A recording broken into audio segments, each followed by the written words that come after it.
Hi, everyone. This is David Cohen, and I'm here with my amazing co-host, Brad Feld. Hey, Brad. And this is the Give First podcast. And in the startup world, Give First means simply trying to help anyone, especially entrepreneurs, without any expectation of getting anything back. So we'll be talking to mentors and founders about what Give First looks like in action and how it makes great entrepreneurship possible. We polled everyone, and they said consistently that their favorite part of the show was the legal mumbo jumbo. So here it is. The following discussion is an expression of personal opinion and does not represent the opinion of Techstars or any company we discuss. Our conversations for informational purposes only, including any mention of securities or funds. This is not legal, business, investment, or tax advice and is not intended for use by any investor. Certain of Techstars funds own or may own in the future securities in some of the companies discussed in this podcast. Got it?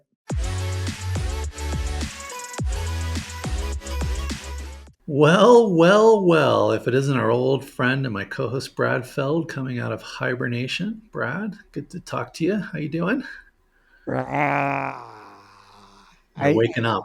Is it a zombie? Is it a zombie hibernation or a bear on hibernation? I'm going to go with bear. I feel like it's kind of bearish. My body parts aren't falling off quite yet. It's been kind of a bear market, so I guess that makes sense. Hi. Well, it's nice to be back. I appreciate you recording the last 237 episodes without me and giving me what essentially was part of an 18-month, almost 2-year time off from almost all public-facing stuff. I wrote about it a couple of days ago on my blog, but when I look back on it, by the summer of 2023, I was pretty cooked.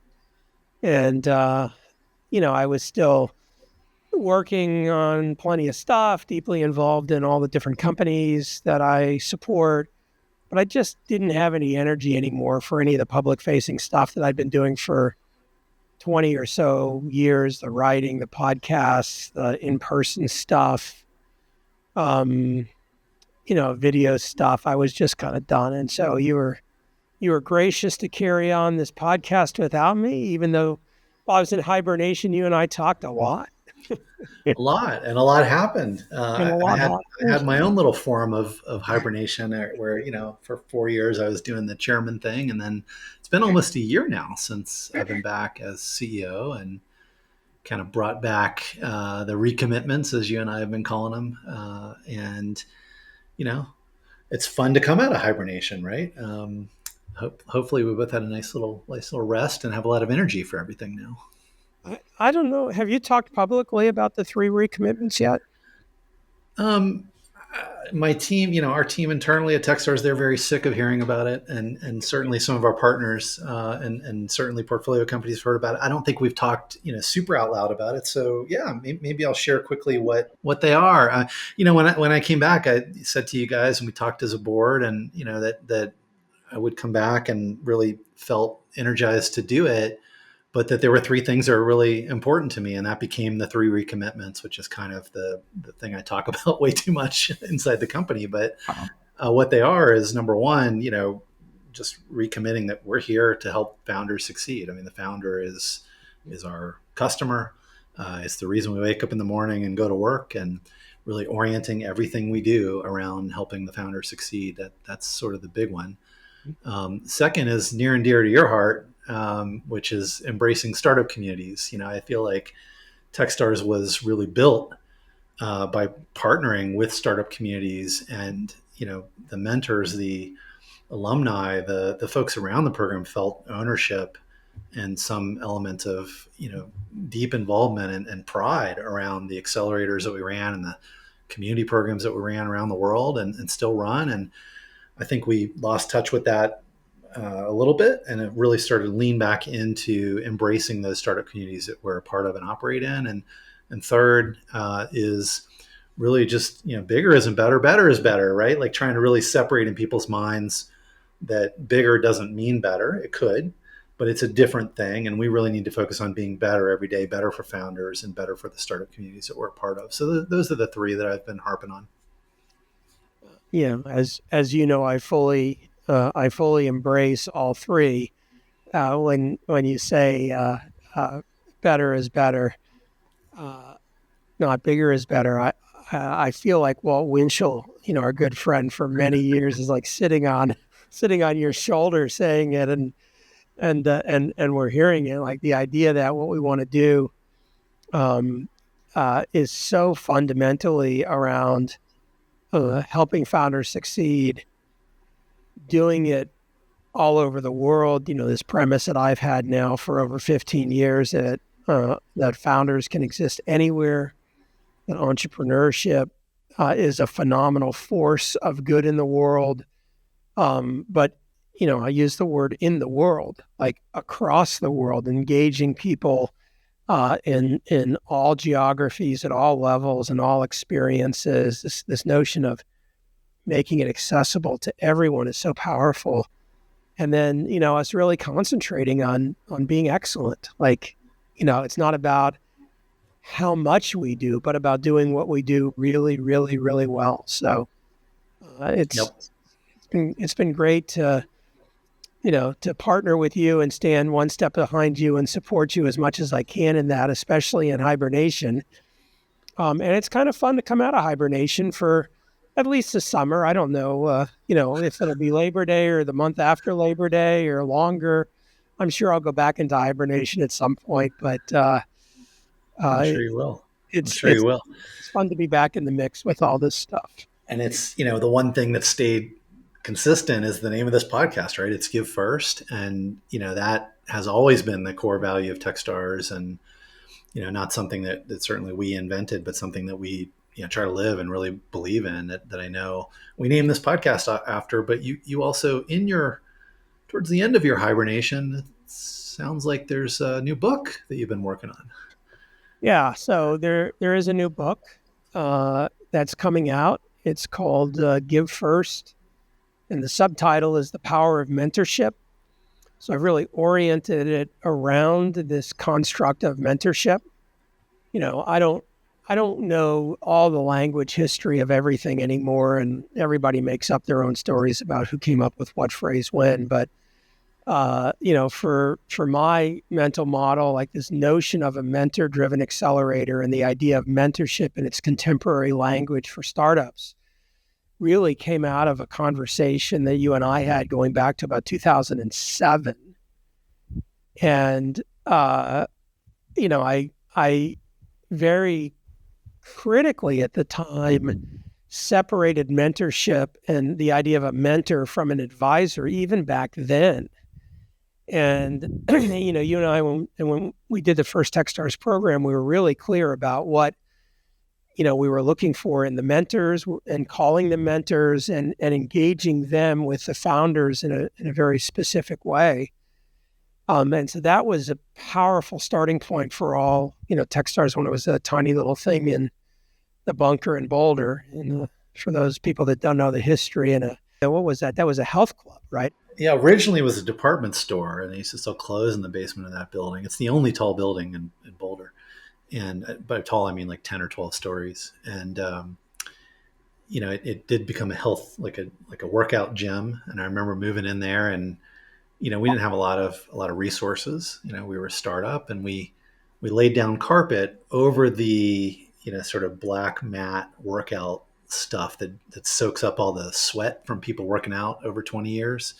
So that was the floor that we built on top of in the startup when we put the carpet down. And of course it would later flood, and all kinds of fun things would happen, that happened to startups. It's always fun. Well, the energy at that time and sort of a lot of the stuff in the first couple of years, that you and I experienced and learned while working with, the new companies going through Techstars and the mentors, initially first in Boulder, but then in Boston, and then in Seattle, and then in New York, and sort of the different styles of each of the MDs and the programs. One of the things that came out of it that was really fundamental in the first startup communities book that I wrote, when I coined the phrase startup communities, and that one I'm not unambiguous about, because that phrase literally didn't exist until that book came out. I had a very, very short segment in that book called Give Before You Get. That idea of give before you get was woven through and really emerged from that experience that we'd had from 2007 to 2010, 11, 2006 really to 2010, 11 in the Boulder startup community, where not just you and I, but so many people that were founders were putting energy into other founders and startups without necessarily knowing what they were going to get out of it.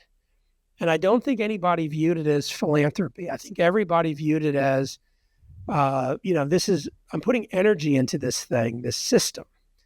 And, we didn't really have a name for it at first. Eventually it became the Boulder startup community.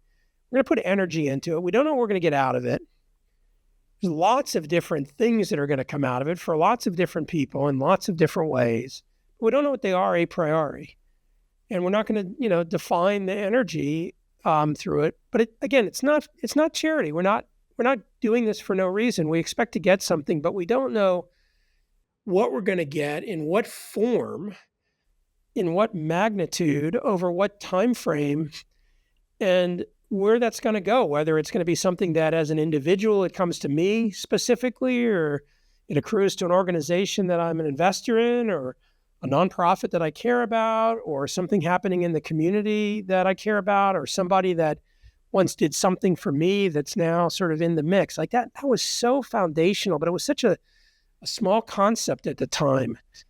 This idea of non-transactional relationships and being willing to, as a founder and as a member of a startup community, put energy into something without knowing what you'd get back. That when that came out, I remember, sort of like we were talking about it more in Techstars. We talked about it with a lot of the startup communities work we had. And I remember one day I kind of woke up and that had become a hashtag, and it was hashtag give first. Yeah.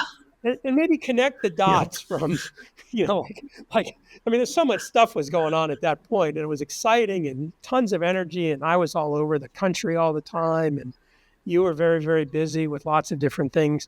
How did it go from like that tiny little paragraph in the book to a hashtag that suddenly was everywhere? It's this mega meme, right? Before memes were memes, how did it become a...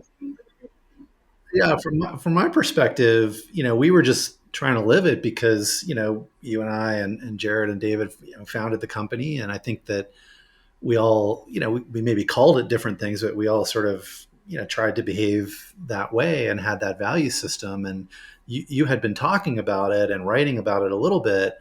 And I remember one day, one of our early employees, right around when Twitter was coming out, before it would turn into whatever mess it is now, it was, this really new phenomenon. Everybody was using it, and we were early adopters of it, of course, in the space. And the challenge was, we give before you get. This sort of a mouthful, right? And I remember Greg Cochran, who worked at Techstars, saying, hey guys, give first, right? And he started saying, give first, give first, give first. And turns out that turned into a hashtag give first, and sort of ended up on the kitchen walls at Techstars. And, it was sort of capturing what we were trying to do and how we were trying to do business, the way we approach business. And, I always say there's not anything that Techstars owned. Give first was just a shorter version of what you had been talking about. And a lot of people do business this way. And, I know that others have written, Adam Grant and others have written about these types of philosophies. But it all of a sudden took off, I think, when the sort of intersection of Twitter and the hashtag and the shortness of it, and maybe Techstars growing. In that moment, I think it became a thing that people became aware of. And today, I say all the time, it is the secret weapon. Give first is the secret weapon of successful startup communities all over the world. Your mention of Adam made me think of a couple of fun moments around that same time. Startup communities came out, I don't know, 6 or 9 months before Adam's book, Give and Take, came out. And Adam's book is spectacular.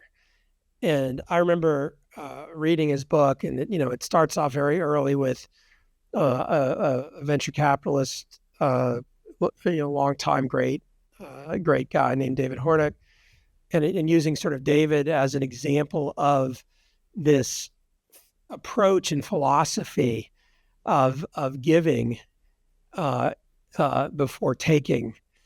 And it was a very personal book. Give and take was very much around personal dynamics and how a human can be successful in that context. And Adam did a great job. It's not just sort of an anecdotal book. He's got real research behind it. But I remember reading it and just being like, yep. My ability to map an anecdote to data, all of a sudden I'm like, yep, there's real data here and my anecdotes work against this real data. And I reached out to him around that time, and I didn't know him, and we got to know each other, and he looked at startup communities and he read the stuff about it. And he sent me a really nice note in one of the interactions. This is probably 2013 or something around there, 14, saying, this is a really good sort of business layer example of the thing I was trying to get to. And we got to know each other a little better. We had a couple of good friends in common. We had a lunch one day in Aspen. I can't remember exactly when. It was a cloudy day, so it might have been wintertime. And I just remember sitting there and having this conversation with Adam where, when you feel like you're simpatico with the way somebody's thinking about something and, you're not like, it's not a debate. It's not an argument. You're not like also encouraging each other in this, yeah, that's so good. But you're learning in that interaction, but where you're coming from a similar place where each can learn from each other. I remember going back home and talking to Amy after that lunch. And it was one of these, I just had a great lunch.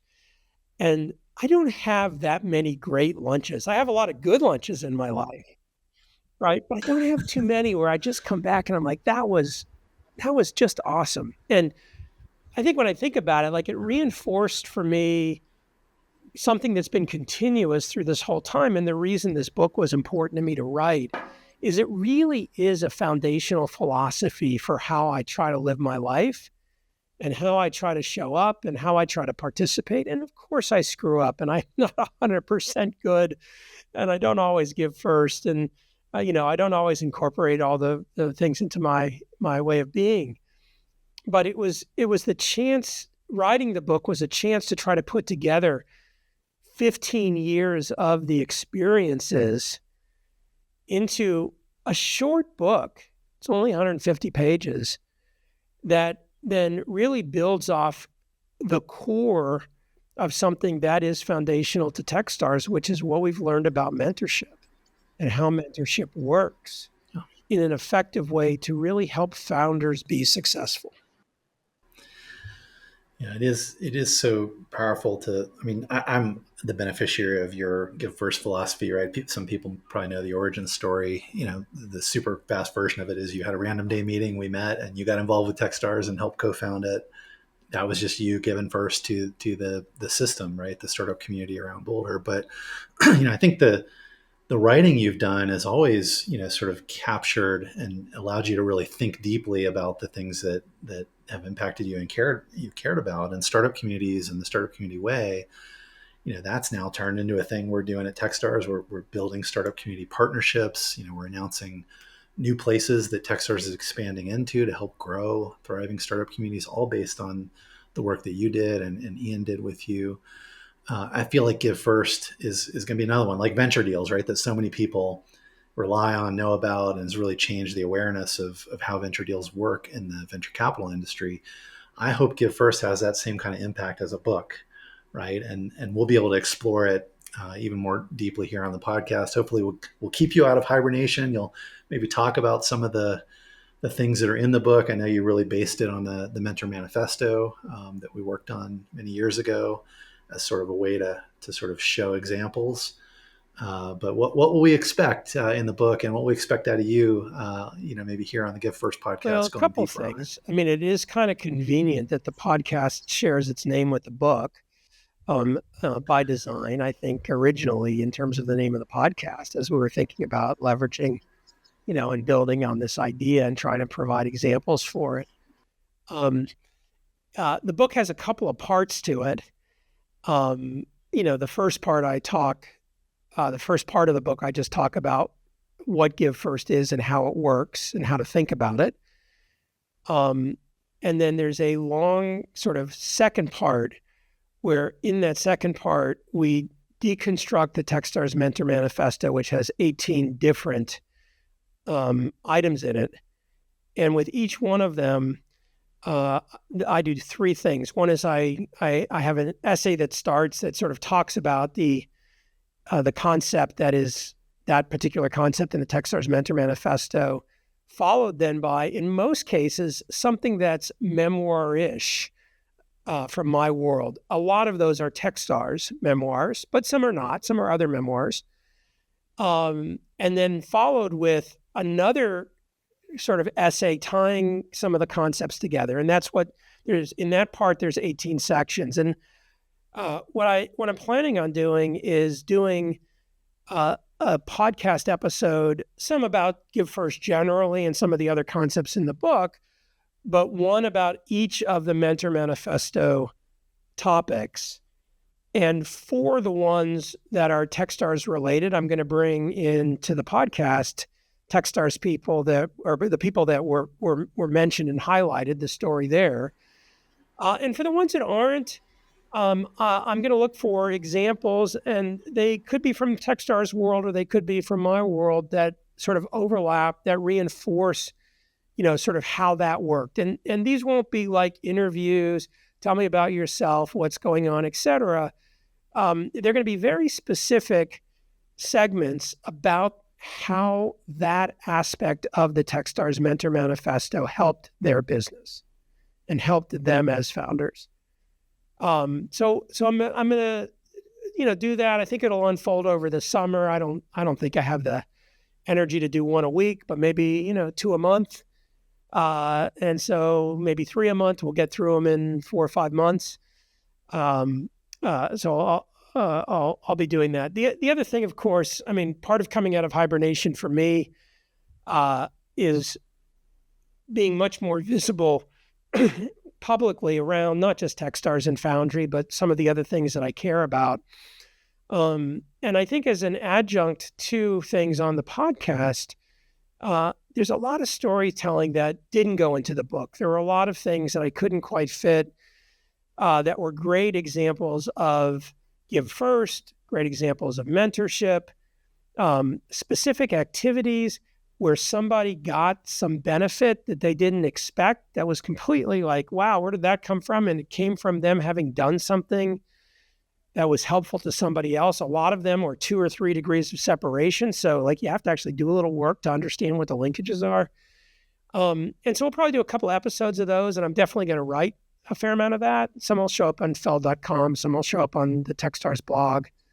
One of the things I committed to myself to do as I come out of hibernation for some period of time is to make sure that I spend a decent amount of time on things that I love, which I've been doing in hibernation. And the 4 things I love the most in life are reading, writing, running, and spending time with Amy. Most everything else, there's plenty of things that I would say I strongly like, but there really isn't anything else that is in that give me joy category unconditionally, those 4 things. And so writing around this stuff over the course of the next 4 or 5 months as I'm doing a bunch of things, which I enjoy. I enjoy, doing these conversations. I enjoy the public stuff that I do, but it takes energy around me. Making sure I'm writing a fair amount. The podcasts are maybe a weak proxy for that. But it's a good way to get some more ideas out there in a form that lots of people like to consume. I felt like when I was thinking about how do I want to spend non-hibernation time where I can have love in some of the work I'm doing, this was part of it. Awesome. Well, I know everybody listening is glad that you're out of hibernation, at least 99% of them, Brad. And look forward to hearing, your deep dives into pieces of the Mentor Manifesto, Be Socratic or hold information in confidence, or guide, don't control, all these types of principles. If you haven't checked out the Mentor Manifesto, you can find it easily online, but it's also, obviously, you go deep on it in the book, and we'll do it here on the podcast. So I'm looking forward to that. You know why? Because you're going to drive it, and I can just that's hang karmic. out and maybe not That's even host. karmic. I'm not going to hibernate. I'm just going to go do some more other stuff. So I look forward to hearing it. I look forward to jumping back in and co-hosting with you. And glad you're out of hibernation, and can't wait. It's going to be a blast. Here we go. Thanks a lot for listening to the show today. We'd love to hear your feedback, ideas, or who you'd like to hear next on Give First. And please leave a rating and review, ideally a good one. And reach out anytime to podcasts@techstars.com, or on Twitter, I'm @David Cohen. See you next time. Don't forget, give first.